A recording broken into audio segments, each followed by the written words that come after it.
Hey guys. Hey, how's it going? Hey, good. Welcome, welcome. Sometimes it can be miserable. Josh and Tracy, can you guys hear me? Yes. Sure can. Perfect. Good. We start here in just another minute or two.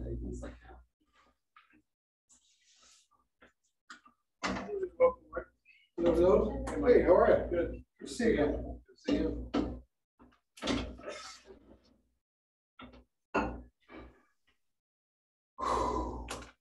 Sorry, I'm a little winded. I walked. Good for me. If I get a chance to walk without the dog, Yeah, isn't that a treat? yanking me down the street, that's a treat. With one consistent speed. Right, I don't have to stop and pull and be pulled and whatever the case may be. Whatever smells are out there that day. He's a low to the ground once. He's always got his nose is just right there. Anything and everything. And he doesn't care if it's dead, alive, used to be dead, used to be alive.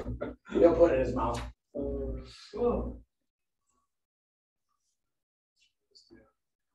Yeah, I mean, he was 5 months old before I had him at the vet for some growth on his face. They're like, that's a fungal thing. He rooted in something he shouldn't have. I said, that sounds like him. Thanks for the bill. Our dog got Giardia 5 months in at Okay. a bar. Okay. Bar. So that we didn't go to that bar again. Got a dirty water disease. Wow. Yeah. Dogs are expensive. They are. Especially those ones. Right. Can't you just lay here? Go outside, go to bed, or come back in and be petted. So, there you go, you got 1, and then we got 6 from you. All right. Call the meeting to order. Scott, do you have everyone down, or do we need to take a quick roll? I believe Kate's got that under control. I got it. Good. All right, so first up, I motion to approve the July 2022 minutes. Is there a second? I second. All in favor, say aye. Aye. All Aye. opposed? Minutes approved. Do we have any visitors, Scott? Do not. Okay. And first up's old business should be done. New. Go easy. New business. So I guess I'll bring this up in new business. Steve Addison on our commission sent an email that he can't be here tonight, but he wanted to discuss terms of employment for the lifeguards. He knows they're not city employees, they're contracted through Midwest Pools, but I'll just read this. I was surprised to hear that they I was surprised to hear that they have to pay for their own training, which is $200, their own swimwear and whistles, then they're only paid $11.25 an hour. I assume the lack of lifeguards is why the pool's closed during the next week. I don't know if there's anything we can do differently next year, perhaps subsidize lifeguards' pay or have an end-of-year bonus program. I suspect other commission members are unaware of the terms. I'd like them to be made aware at the next meeting. Who is this? This is from David Addison. As far as you know, all Is that's he aware of the fact that most of them are college kids and that's why they leave? It's not, they go back to school. So I think he knows that. Yeah. Like we talked about. I think he was probably more concerned with having to pay for their training, their swimwear and whistles and things of that nature. Yeah, that seems. Which is pretty standard in the lifeguard industry. Yeah. Most lifeguards have to do that. They do go work in multiple different pools, not just our pool. But their pay doesn't change based on pool, does it? No, there's So that you know, Yeah. it's still, I mean, I didn't realize, honestly, I didn't realize they were making that kind of money for and responsible for those kind of expenses. I think that's probably their starting pay. Obviously, the longer they stick with the company, the better their pay and such is. Typically, you don't have to buy new suits and whistles every year, so it's kind of a one-time sunk cost. And it's a one-time training cost, right? They don't have to, or do they have to do like retraining every year or every few That would be good to know, because I worked there 100 years ago when I was in high school, and we didn't have to pay for training I didn't or either. whistles or anything, and I worked for the same company, but it was a long, long time ago. But yeah, it seems a little excessive to make a high school or college kid pay $200. years for the parents, because they're probably the ones paying. Right, for a job that you're gonna make, $1,000 for the summer, $12,000 for the summer, Yeah. you know? But again, I don't know how much you have control over that, so again, we're bringing it up, but I don't know How long have we used what your Midwest thought Pool? would be. We've used Midwest Pool since we opened the pool in 1990. We go out for bid on it every 3 or 5 years. The last time was 5 years. This year's a 3-year contract as it expires at the end of what I hope is our anticipated lifespan of this current pool. And we'll go out for bid on it again if everybody, if the voters approve the bond issue, we build a new pool in 2024 to 25. What was the downside of taking it in-house? The fact that I can't find employees for all my other positions to try to find 50 to 100 lifeguards without having full-time staff dedicated to do that would be very difficult. We pay more than that. So our rate, we're paying $13.50 an hour is our minimum rate right now for parks and concessions and front desk jobs and things like that. And that's actually going up for us at $14 an hour starting January 1. Our contract with Midwest Pool Management is $230,000 for them to provide all the services, the management services, and pay over guards and everything else. That's quite an increase from last year on the 5th year of our old contract. So I'm not sure that I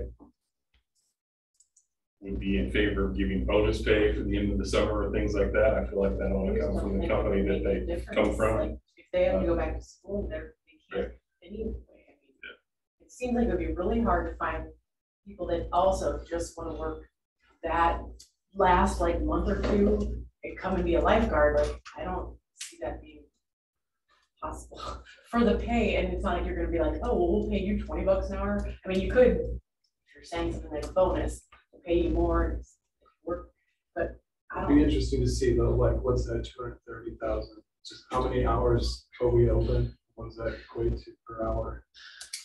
Just see what our cost is for being open. So we're basically paying the lifeguard fees, the hourly wage that they pay the lifeguards. We're paying that, plus we have a $50,000 management fee, which is a flat rate fee for their company overhead and provide full-time staff on their end to pay the full-time staff and stuff. So that 230,000 could be less for us. We have rain days and things like that. You know, we're paying, that's our maximum amount. But yeah, they're typically making a couple bucks an hour per employee is kind of how they work out their math on what the management fee is that they charge us. So, do you have any lifeguards in your band here? Like you have, because I know you do the weekends. So, are there any that do weekdays at all? Like what Kirkwood did was they closed their main pool and they left, like say that it was the same as ours, would be the 0 entry. They kept the lap pool and the kid their kid was way bigger than ours, so but they kept those two open and the concessions, although you could close concessions if you didn't have those and just do the other two. Would that be So we didn't bid it that way. We bid it to be closed the last 3 weeks during the week. So they didn't even try to go find guards. If we chose to try to do that, I mean, they staffed it last year. That way we would open at 4 o'clock in the afternoon once high I'm just school thinking, gets out. if the problem, what David is mentioning is that the pool's not open. Because like I went to Kirkwood, because I came here not knowing, I didn't check.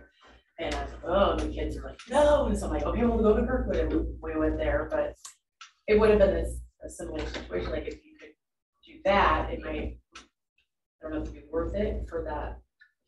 It would not be worth it. It might, it probably, because the pool doesn't really make money, but Not at that time. but it might keep people from complaining more if that's something we're wanting to. Yeah, we looked at the numbers before we put out our bid to close for the Monday through Thursday. And there's a bunch of pools in the area that do that. There are some that still are open throughout the week. you go check their Facebook pages right now, every day they're closing large portions of the pool or the whole pool because they don't have enough cars to come to work to keep it fully. Just a tough hiring spot for part-time staff anywhere right now. Now that we bring that up, the website, city website shows Monday through Friday, 4 to 8 still. For August through September, August 15th through September 4th. So my son was up here a couple times and I said, well, I bet it's a staffing issue, but if you're saying that that's how we contracted it, we certainly shouldn't have that as our advertised hours. No, we missed that on the website. We didn't get that updated. It's in the brochure that was. Okay. Yeah, I went to the, I just by default went to the website, and told them, nope, it's open at 4 o'clock, go on, head on up there. He got there at 4:15, came down, disappointed. Apologize. That's all right. How, so besides these weeks where, like you said, we were planned to be closed anyway,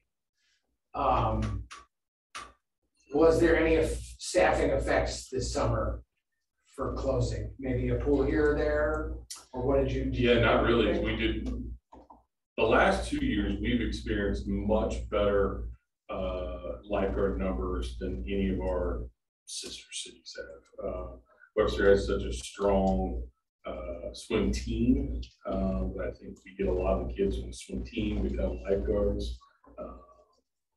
And so we've done pretty well. So we didn't have a whole lot of areas ever shut down because of lack of staffing. Like I said, a lot of the other pools have. I know Shrewsbury has struggled pretty hard this year with staffing and some maintenance issues, but they had to close a large portion of the pools quite a bit of time. But no, we're pretty lucky, and the kids in the community that want to come be lifeguards here. So we typically have enough. They could always use more. Some weeks they're, begging people not to go on float trips on Saturday or whatever because they need people to work. Sure. But they always make it work. And because we're with a company that services dozens of pools, they can draw from other pools too. So that's another reason if we went in-house and 15 lifeguards decided they were going to go on a float trip together on Friday or Saturday, then we wouldn't have enough staff to open the pool. Well, it sounds to me like maybe while our pay might be shocking to some of us to hear, that it certainly isn't maybe affecting that company's hiring, or at least, their ability to staff our pool. And it wasn't, the math wasn't as bad as I thought it was. Based on $13.50 an hour, I think they can staff like 29 guards. So the contract price you're telling? Yeah, it's based on 15 weeks and a $230,000 contract. That's right, right. Well, I may feel the high schoolers deserve more pay. That's not really my job on this commission, I don't think. So if they could find people to come work. If not, then they'll come back and ask us for more money, I'm sure. So I guess, how did we end up overall? I know that usually it's we lose money with the swim pool being open. So last year we actually the whole department made 101% cost recovery. So we actually did really well. The pool was above 100% last year. That was last fiscal year, so that was the end of last summer and the beginning of this summer, because our fiscal year starts July 1. So pool's always a little tricky because it crosses over into 2 fiscal years. So I haven't run the numbers yet on this summer standalone, but I figured when I do that 2 more weeks when the pools after Labor Day when we're closed, that I expect to see us have done really well in the pool this year again. So if we're right not around losing that money, 100%. maybe we look at next year asking the company how much does it cost to staff it for us for a longer period of time, and then decide if that's worth the additional cost. If we're making money, or as long as we're not losing money. Yeah, Because it's their responsibility to staff it. It's not us. We hire them to do it. We'll figure out a way to pay for their training or something. Yeah. I don't know that I'd be in favor of negotiating against ourselves to pay some more money, but because we are, as a city and as a whole, we had to cut out a whole lot of things this year because of our financial situation. So I wouldn't be looking to increase any expenses that we don't necessarily have. If they're still finding guards at work, and the guards aren't complaining that they're not getting paid enough, I would say we pay what we've got on contract for the next 3 years. And yeah, I would agree with that. I would just question the $200 training. And is everybody that works for that company doing that, or are there certain tools that cover that cost of training? Right, Not could aware we that sponsor training or that sort of thing. I don't know. It might be difficult because they do pull different kids from different places. Yeah, if we were gonna do it, they'd have to sign some sort of agreement that that kid's only gonna work for us, or it's gonna work for us X amount of hours or something like that, because I wouldn't wanna pay for them when they pull because literally they pull our guards sometimes and send them to O'Fallon, because O'Fallon's short, so they make some 17-year-olds drive to O'Fallon if they wanna work today, which is pretty tough, but I guess I drove to IKEA today, that's what the next IKEA work with. Is there anything in our contract that prohibits us from opening the pool without guards for certain adults' time sort of thing? I wouldn't, for liability reasons, Okay. do that. Even right now, we've got the high school swim team that's coming in for a couple hours right after school and swim with us. And I still have a lifeguard out there for, competitive swim team, because you never know when someone overexerts themselves and goes underwater, and somebody needs to be there to make the save if you need that. So I would be just in favor of it. I do like adult swim time. I'd be fine with that. Right. The kid, we get topic time in the mornings. Can we have adult swim from 6 to 8? But Do they not pass anymore? No. I remember they used to make everybody out. that was just so the lifeguards didn't have to work for 15 minutes. At least what it was when I was a lifeguard. In the last 10 minutes every hour is adult swim, and the guards didn't have to. We were all sitting there on the edge of the pool, ready to fall in, but. I also rode there in the back of my dad's pickup truck. A helmet and 3 car seats like we do Right. nowadays. And I'm a safety first parent, so I can say that. So that's the only new business I have. I mean, I could look into the contracts a little bit more, but I mean, it's pretty standard. They're servicing almost every municipal pool. If there is a municipal pool that is contracting for lifeguards, this company is doing it. There's not another vendor out there that's doing municipal pools. And they've actually let go of some of their subdivision, golf course, things like that pools to focus specifically on the municipal pools because they're such a niche for that service. Any updates on the new pool plans and timing? Still waiting to hear back from a couple other local communities that were asking to help participate in the master planning process. But the master planning process is almost ready to go. To start that public input process, we've hired our vendor. So we're just dotting a couple I's and crossing a couple T's, and then we'll get our first round of surveys out to the community and see what the residents would like to see, and if they're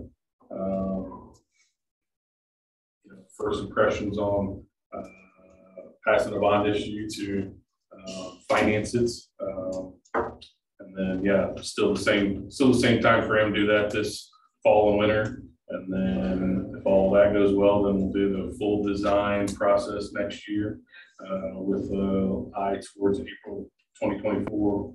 No tax increase bond issue. 5-ish billion, depending on what the community is looking for, if they're looking for.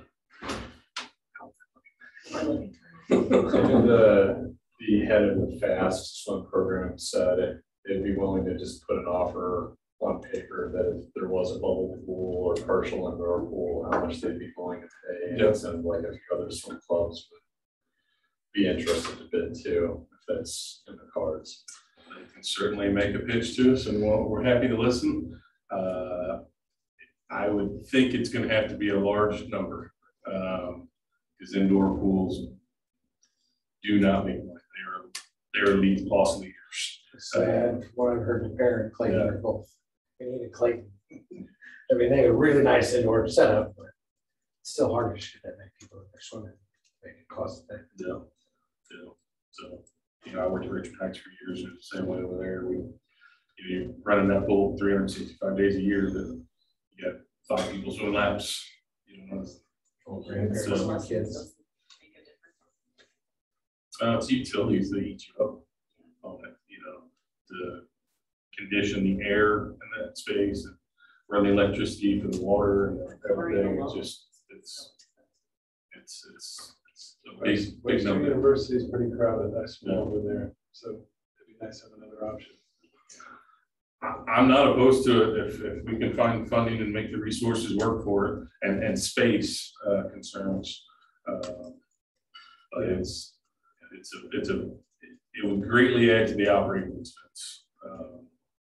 It's $300,000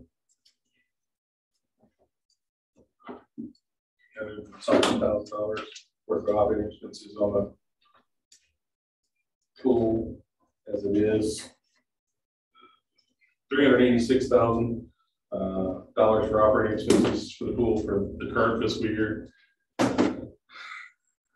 bet you that goes to $800,000 for a full year.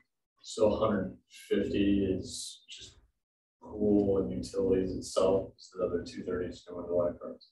Yeah.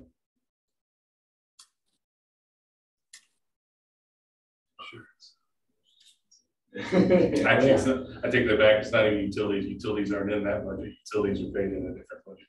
So that's lap lanes. 150 constant set of guards. Takes a lot of power, a lot of people to run them. You have 10 people on stand, on duty at one time just at the pool. Another 1 or 2 at the front desk. That include concessions where you might have 3 kids working in concessions too. So they're fun, but they're expensive. Like most things in life. We do get a crowd. So It's a great one. we get a lot of people that use it, so see what their opinion is on what the new one should look like. And I think we're one of the few that really does break even or get real close to breaking even almost every year. When I came from Richmond Heights, we did not. We operated the Mayfield Family Aquatic Center.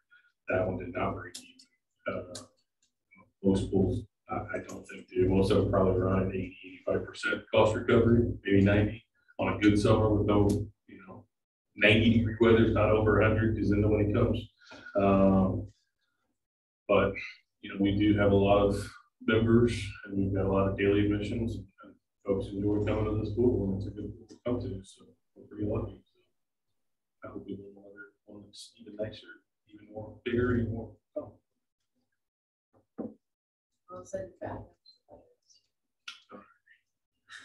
Still could be better than they were, but they were better than last year. They were a lot better. Yes, we did struggle a little bit last year. So that's all the new business that I have. Okay. Then Councilman Alexander's report. Yep. Hello. I didn't realize I checked for my link before 6 o'clock. And so I thought maybe I needed to go through the regular link. So oops, I was logged in at the wrong place. So how's everybody doing? I don't have anything to report. Then Scott, you're up next. All right. Go over that. Wrong spot. New brochures came out today. For those of you here, you can grab a paper copy. For those of you at home, I believe we uploaded these already on the website, so they are ready to go on our website too, through the link there. So that's pretty exciting for us. We're not mailing these out again. They're only available here at City Hall right now. We did mail out to every resident. If someone calls and requests, we will mail them one individually to their residents. We don't mail them out to every house of them.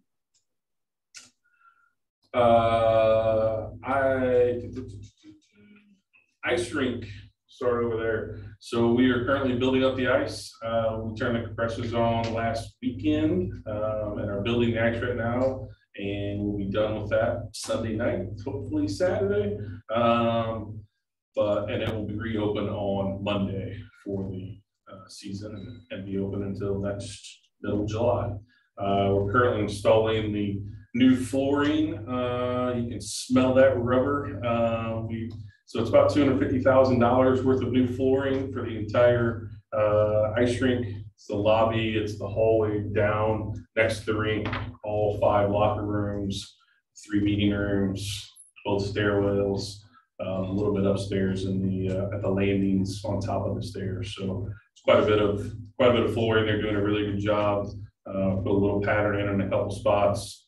We'll put in hopscotch and a couple of little step ladders for teams to train on and such.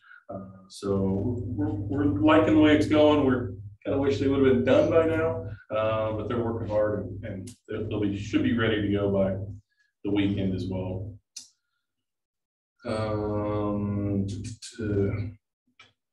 Pool we talked about. I attended a kickoff meeting this afternoon for the next phase of the Deer Creek Greenway and what we've kind of been calling the new park, which is the former McDonald's location down by the Deer Creek Plaza on Big Bend in Oxford. So the Great Rivers Greenway is contracted with a design team to design all that, the new park and the Greenway, with anticipated construction of the park starting in 2024 and the Greenway starting in 2025. That'll continue that Greenway from the Deer Creek Shopping Center where it's at now, all the way down through Maplewood and the city of St. Louis to the River to Pear Greenway at Francis Slay Park, which will be great because that will, really connect our portion of the Greenway that runs from our side of Deer Creek Park through Lorraine Davis Park right now. So that'll be nice.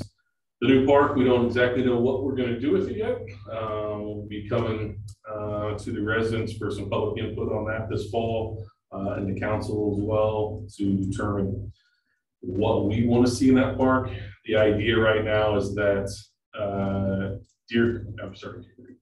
Great Rivers Greenway will, they own that McDonald's property right now. They will renovate it.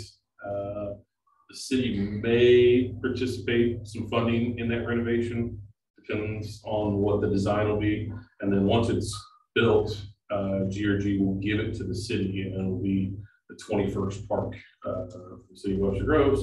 And then it'll be ours to operate and maintain in the future.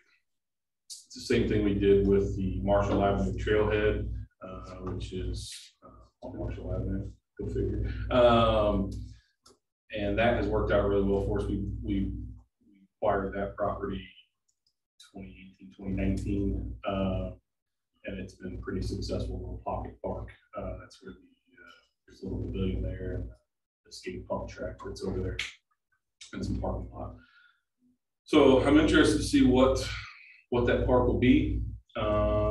Needs to be fairly low maintenance. Our staffing issues right now are, we're short on staff, so I don't want to build something that's hugely labor intensive. But I think that's a pretty big focal corner coming into Webster. It's the northeast corner of the city as you're coming in, coming south on Big Bend Road. So I think it should be something that has some visual appeal to it and screams, hey, welcome to Webster. I don't know what that'll be yet, but I'm excited. It's always fun to design and play in new spaces and see what you can get for however much money you have. GRG has $600,000 budgeted for construction of that space right now. We had up to $250,000 budgeted in our capital improvement projects. but that's just our planning projects that hasn't actually been funded by city council for a specific year yet. So we still have to work out some of those details, but even at 600,000, probably some pretty cool things. Glad to hear you. On track. Yeah, it's been all those multi-jurisdictional greenways just take about 10 years to put together. So GRG's been working on this one since they finished the other portion of the Greenway for us in 2018. So, or I guess they finished in 2019. So it's just the way these, especially when you're working through 3 cities now with St. Louis City, Maplewood, Webster, plus then you get St. Louis County that owns Big Bend and a few of the other streets through there. So it's a lot to do. Can you show us designs that for that one time? I feel like I'm like picturing them in my head. I'm like, did we do that or did I imagine those designs like like a soccer? Yeah, so there's a couple things out there that I've seen and I showed to you all and showed to council, right. But it was, yeah, they were just, okay. Hey, these are something that we could do, you know, this is, and even that one, the round one that kind of looked like a clock and had multiple little circles inside it that each had a, you know, one of them was like for bocce ball and one of them had hammocks and one of them had a little fitness court or whatever. Even some of those are probably too labor intensive for what we're looking for now. But actually the GRG staff did go visit that park. It's in Philadelphia. It's called the Philadelphia Navy Yard is what that park is called. There was a conference up in Philadelphia last spring. So a couple of them actually went to go visit that park. It was something that I had showed them and said, this looks really cool, build this works. But don't put that in your mind and say that's what's going to happen, because it may not. So, is this like a half-acre property? Or it's like 1.3 or 1.4 acres. It's actually a little bigger than it looks. GRG already owned a little sliver of it, and then it's the whole McDonald's property that they bought from McDonald's. Or actually, pretty much gifted it to them, and then they got a little piece of easement right of way from the shopping plaza. So the Greenway now comes along the creek between the Fleet Station, Hanley there over to Big Bend. Before it gets to Big Bend, it turns and just dumps right into that shopping plaza street in front of the old, because McDonald's was there when they built that property or that Greenway, and so they couldn't cross McDonald's property. So the goal is to take that, get rid of that, dump out right into the street and take it all the way over to the intersection. And they're hoping to amend and adjust that intersection a little bit with St. Louis County to make it more pedestrian friendly, potentially close off some access points that were into that McDonald's property and then some of the other properties on the other side of the street, just so it's. I think that would be really nice, because I was just thinking that was a concern that I don't know if I would maybe at that park with how fast some of these cars come flying down. Even though there's the light, if they've got a green, people do it for it's like I don't know 30, 35. Yeah. So.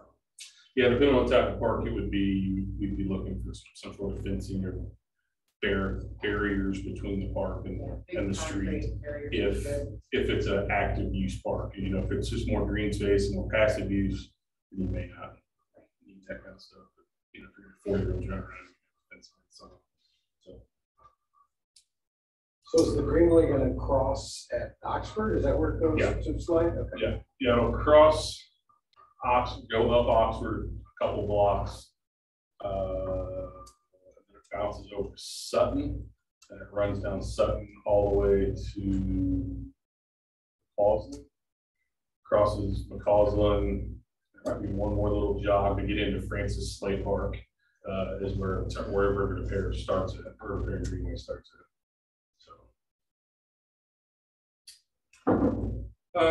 And then the other big thing that I have is, you know, those are all good, positive things. We've been receiving a pretty high rate of complaints about mowing services, so I'll just pass that along to you all.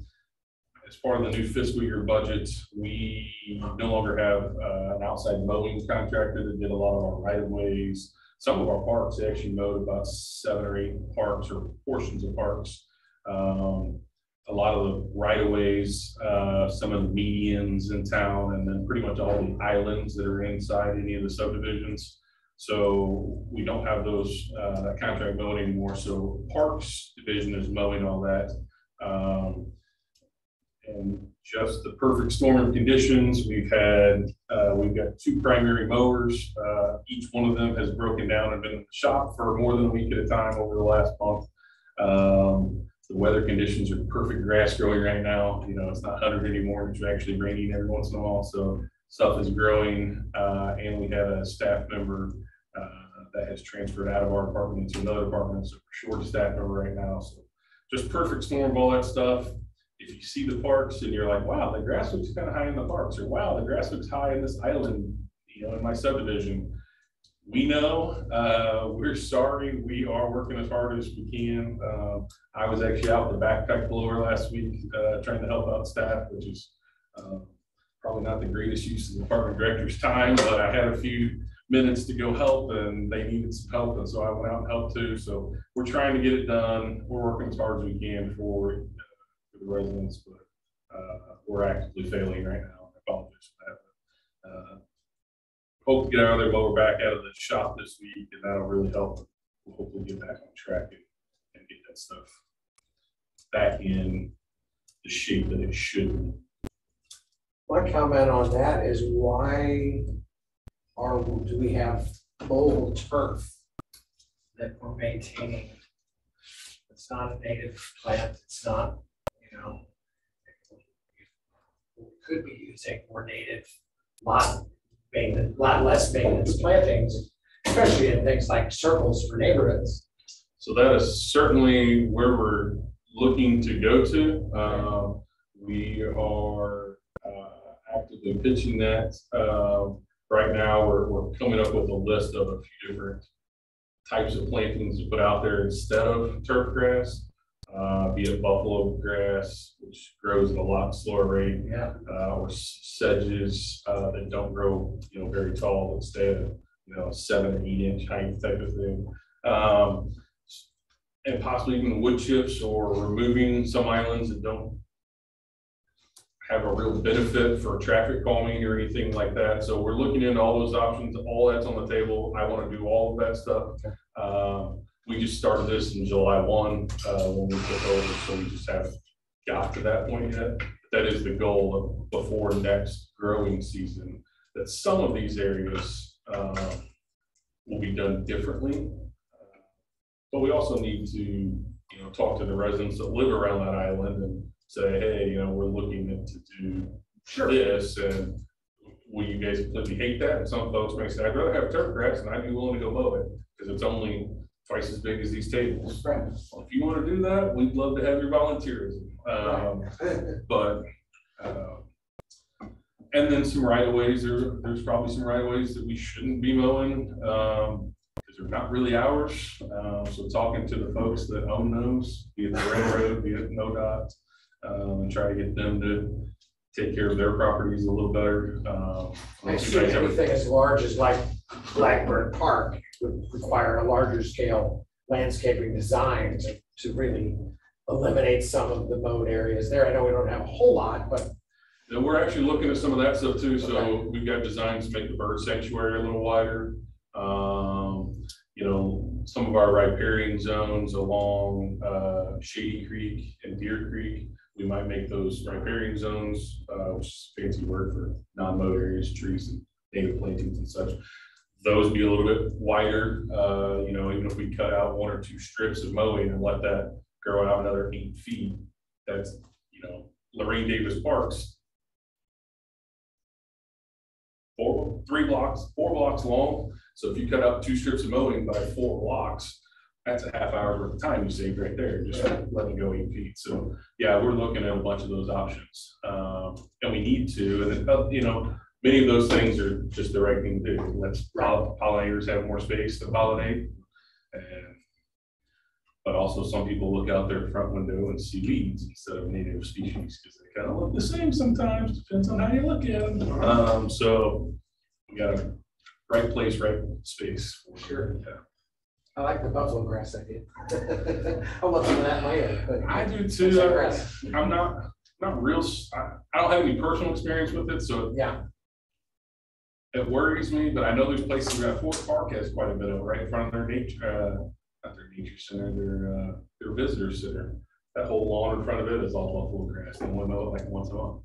And I never, so buffalo grass, if you irrigate it, will only get to about 8 inches tall. It's as tall as it ever grows. If you don't irrigate it, typically you're looking at between 4 and 6 inches. That's as high as it grows. Problem with it is it can't handle foot traffic. So if folks are walking on it, but an island Yeah. you're not- doesn't get a lot of traffic. I mean, my kids play in their island sometimes, but doesn't get a ton of traffic, so it can handle some.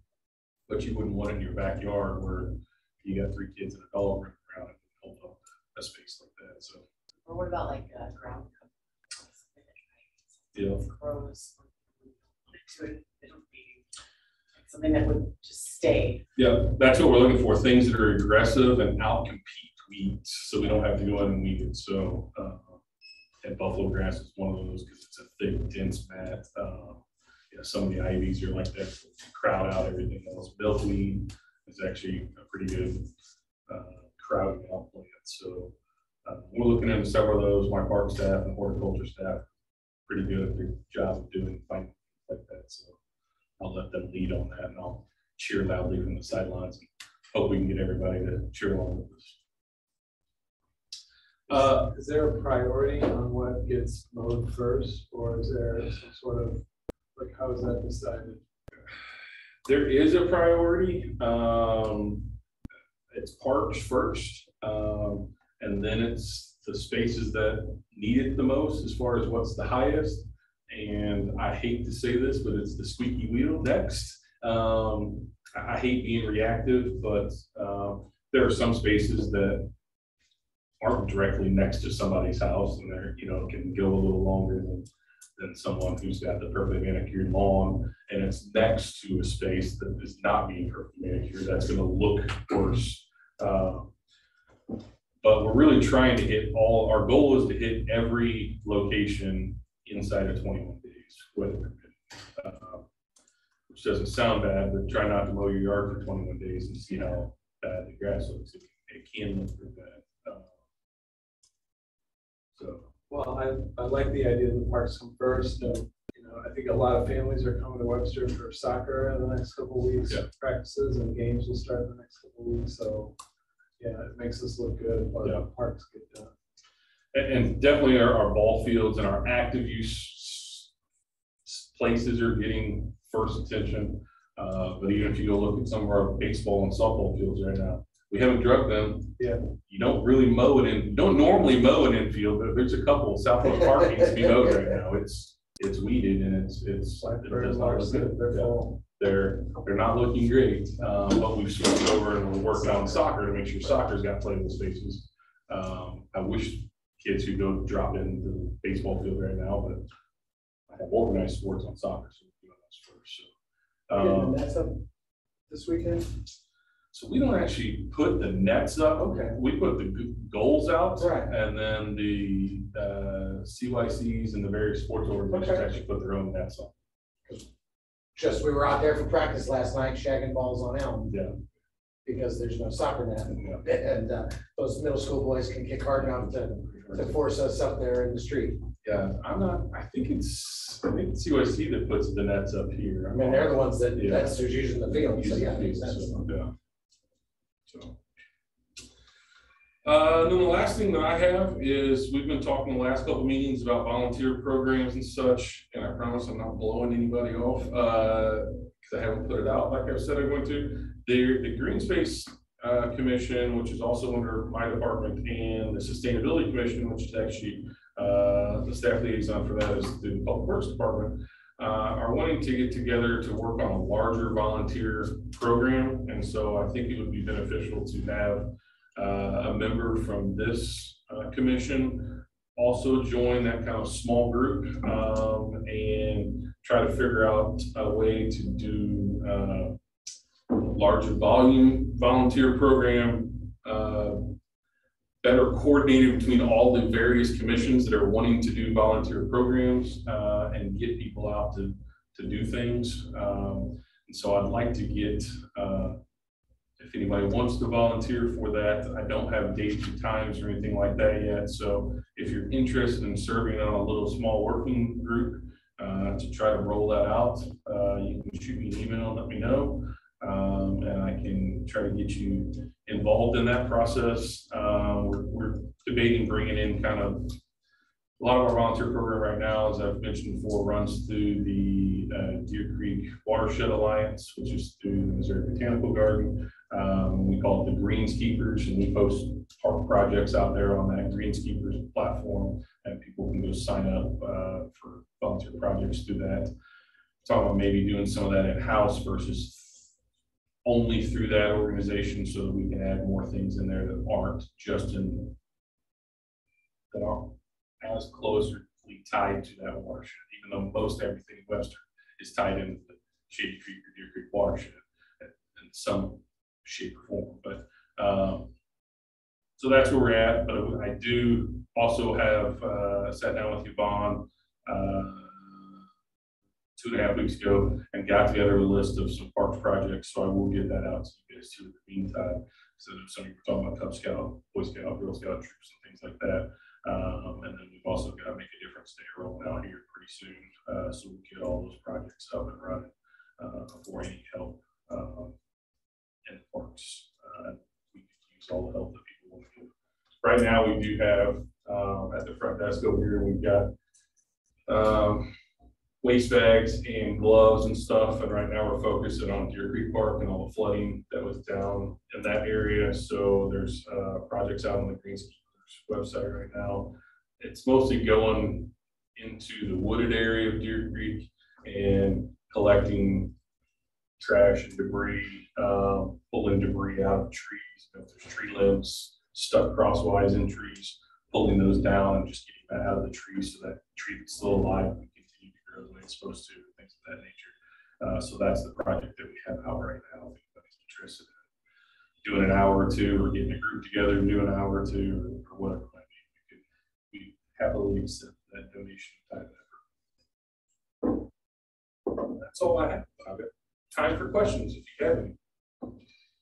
I did bring up last, did you get that picture from the beach? Yeah, that was pretty cool. Display they had, so that'd be more of a permanent display, obviously, that you could put in each park, or, you know, I think, or near the playgrounds is probably your best bet, because that's where you're gonna get families going, my kids need something to do. Here, grab a bucket and there's pickup sticks and go find some trash, you know? Or even I'll do while my kids are playing. Right, exactly. If they're old enough to not be.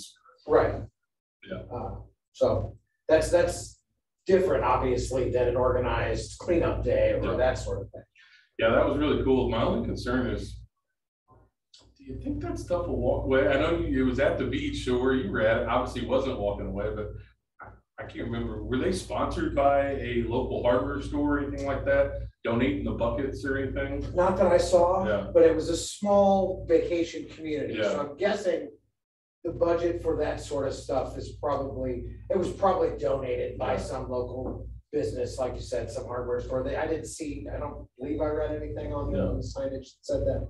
That was kind of my only concern when I saw that. I mean, the buckets are not that expensive, $3 or $4, and I could probably get buckets. Well, we have buckets from pool chemicals and things like that that we can clean out, but you know, those trash grabbery things, they're $15 a pop. It doesn't take long for 1 or 2 of those to walk, and then you're like, Yeah. do they really? They got the picker-upper things? Got one in the garage right now. Really? Like the toy ones or the real trash picker-ups? Both of them. Dollar Tree job. That may be cost effective.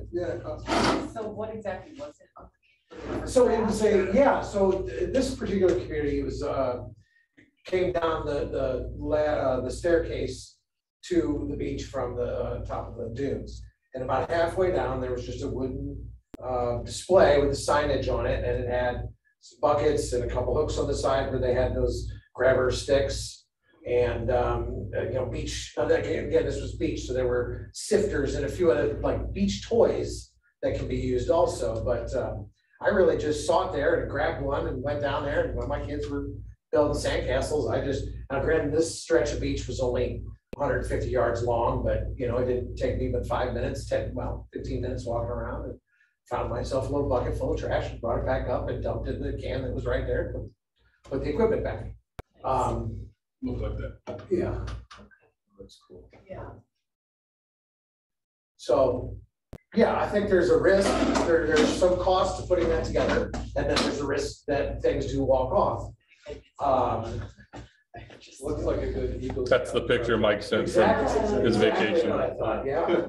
You know, if you could have it built by an Eagle Scout and maybe get the hardware store or whatever to donate the first round of supplies and see how long it lasts before they Maybe if you disappear. put a camera and a sign that's like, you're spraying them, then it might stay, but. All right, so I have a really funny story about that. I put up a deer trail camera several years ago, Blackburn, because they kept farming the bathrooms. And I got a whole lot of moonlight on there, if you know what I mean. So the kids knew it was there, and they were leaving me video presents every night. I'd go pull the card about once a week and look it up and be like, oh, I didn't need to see that. Come on. I get paid enough for this. Too many middle schoolers. Yes, yes.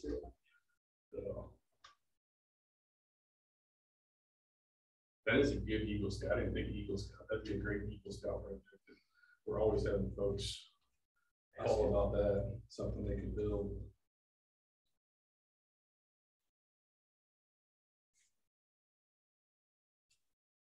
I think gloves and bags might even be better. What do you think? Easier to replace. Yeah, cheaper, those, they are dollar store. I don't know if this does work for you? Oh, Yeah. I mean, it's not metal, so it's not as sturdy. You might have to re-grip something twice, but it's not bad. For a buck, yeah. Yeah, I would think gloves, I wouldn't want to put my hands in public gloves, that sort of thing. But Oh, grabbing like a the public stick or disposable something. ones. Okay, yeah, I guess, but then you're adding, Right. who knows how much, you know, those get pulled out and And you end up they with a get pile of cheaper gloves. as We well. had a problem with masks 2 years ago, right? Masks had that all over. All right, any other thought? Okay, well, if that's it, I guess, do we need to take a motion to set the next meeting, or do we just say, all right, next meeting, September 28th, 7 p.m. All in favor? Aye. Right. And then I'll make a motion to adjourn. I'll second. All in favor? Aye. All opposed? Meeting adjourned. Good night, guys. Hi, guys. Have a good one. Thank you all. You bet. See everybody. Guess I have too much hope in humanity, thinking, oh, maybe people would leave those slicks because they know it's going for a good college. But The majority of people would, but it'd be those few teenagers. It's the same one, yeah. And they're burning It's the down. 1% Same that ones wouldn't. that are gonna So destroy something else, that's we don't get a right. bucket to destroy. Make permanent, take out, like, Right. Yeah, I can see that.